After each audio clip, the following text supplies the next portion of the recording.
بسم اللہ الرحمن الرحیم۔ السلام علیکم ورحمۃ اللہ وبرکاتہ۔ ناظرین، کیا آپ جانتے ہیں کہ چاند اور سورج کو بھی جہنم میں ڈالا جائے گا؟ اور ایسا کیوں کیا جائے گا؟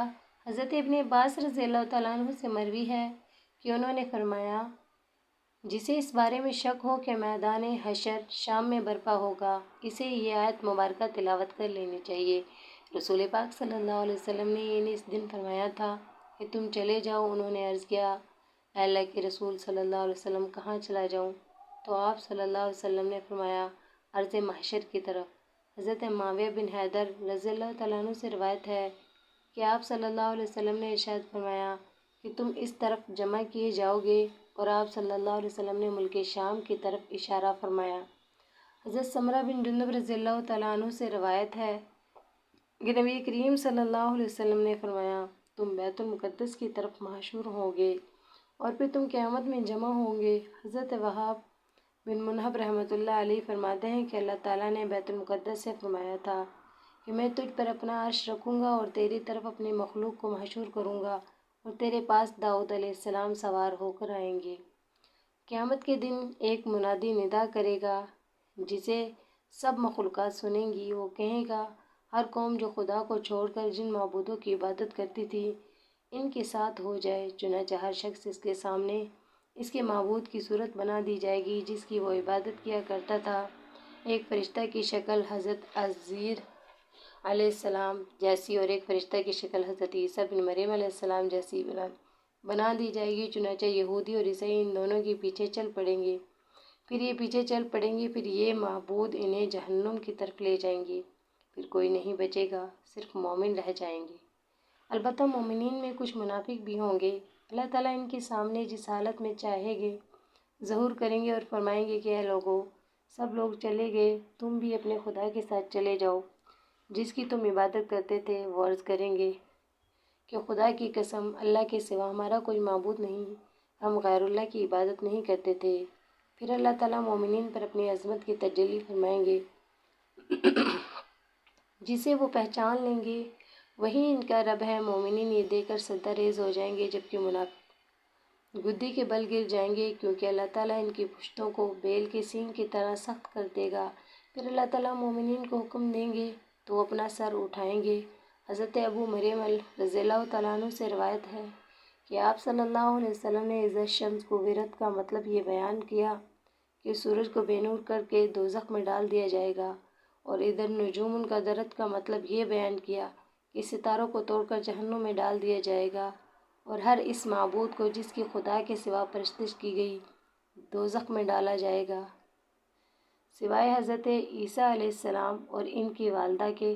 حضرت ابن عباس رضی اللہ تعالیٰ عنہ اذا الشمس کوورت کی تفسیر میں فرماتے ہیں کہ اللہ تعالیٰ سورج، چاند، ستاروں کو قیامت کے دن سمندر میں پھینک کر ان کی روشنی کو مسخ کر دیں گے۔ پھر اللہ تعالیٰ مغرب کی طرف سے ہوائیں چلائیں گے جو سمندر کو بھڑکا کر آگ میں بدل دیں گی۔ اور بعض حضرات نے یہ فرمایا ہے کہ جب سورج کو سمندر میں پھینکا جائے گا تو اس سے سمندر کھول اٹھے گا اور پھر آگ میں تبدیل ہو جائے گا۔ حضرت ابو ہریرہ رضی اللہ تعالیٰ عنہ فرماتے ہیں کہ قیامت کے دن سورج اور چاند بے نور کر دیے جائیں گے، اور حضرت ابی بن کعب رضی اللہ تعالیٰ عنہ فرماتے ہیں کہ قیامت سے پہلے 6 نشانیاں ظاہر ہوں گی۔ لوگ بازاروں میں چل پھر رہے ہوں گے کہ سورج کی روشنی بجھ جائے گی، ابھی وہ اسی حالت میں ہوں گے کہ پہاڑ زمین پر گر پڑیں گے اور زمین لرزنے لگے گی، جسے جنات گھبرا کر انسانوں کی طرف اور انسان گھبرا کر جنات کی طرف بھاگیں گے۔ جانور، پرندے اور درندے آپس میں خلط ملط ہو جائیں گے۔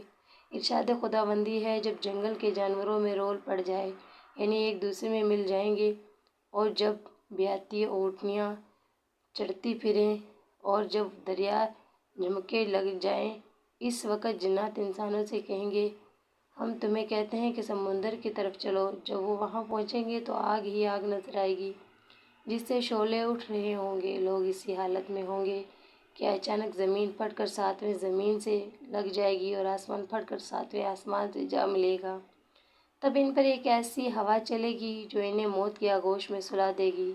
حضرت محمد بن کعب رحمۃ اللہ علیہ کی روایت ہے، امام قرطبی رحمۃ اللہ علیہ فرماتے ہیں کہ قیامت کے دن لوگوں کو اندھیرے میں اٹھایا جائے گا اور آسمان کو لپیٹا جا چکا ہوگا، ستارے چھٹک جائیں گے، سورج اور چاند ختم ہو جائیں گے اور ایک منادی آواز دے گا، لوگ اس دن اس کی آواز کے پیچھے دوڑیں گے، ارشاد باری تعالیٰ ہے، اس دن پیچھے دوڑیں گے پکارنے والے ٹیڑھی نہیں، جس کی بات آپ صلی اللہ علیہ وسلم نے فرمایا، جب میں جنت میں داخل ہوں گا اور اپنے رب تعالیٰ کو دیکھوں گا تو اس کے سامنے سجدہ ریز ہو جاؤں گا۔ اللہ تعالیٰ مجھے اپنی تعریف اور بزرگی بیان کرنے کی ایسی اجازت دیں گی جو اپنی مخلوق میں کسی کو نہیں دی ہوگی۔ پھر اللہ تعالیٰ فرمائیں گے کہ یا محمد اپنا سر اٹھائیں، شفاعت کریں، آپ کی شفاعت قبول ہوگی، آپ سوال کریں، آپ کو عطا کیا جائے گا۔ جب میں اپنا سر اٹھاؤں گا تو اللہ تعالیٰ استفسار فرمائیں گے، آپ کیا چاہتے ہیں؟ اللہ تعالیٰ، حالانکہ اللہ تعالیٰ بخوب جانتے ہیں، عرض کروں گا یا اللہ، آپ نے مجھ سے شفاعت کا وعدہ کیا فرمایا تھا، بس آپ جنتیوں کو حق میں میری شفاعت قبول فرمائیں تاکہ وہ جنت میں داخل ہو سکیں۔ اللہ تعالیٰ فرمائیں گے میں نے ان کے حق میں آپ کی شفاعت قبول کی اور ان کو جنت میں داخل دی۔ اور مردوں کے ایسی بیویاں ملیں گی، جس بیوی کے پاس بھی وہ جائیں گے وہ کہے گی واللہ میں نے جنت میں کوئی تجھ سے حسین نہیں دیکھا اور نہ ہی تجھ سے زیادہ کسی کو محبوب بنایا، اور جہنم کے مستحق جہنم میں چلے جائیں گے۔ ناظرین، ویڈیو پسند آئے تو لائک کریں، مزید اس طرح کی ویڈیوز دیکھنے کے لیے چینل کو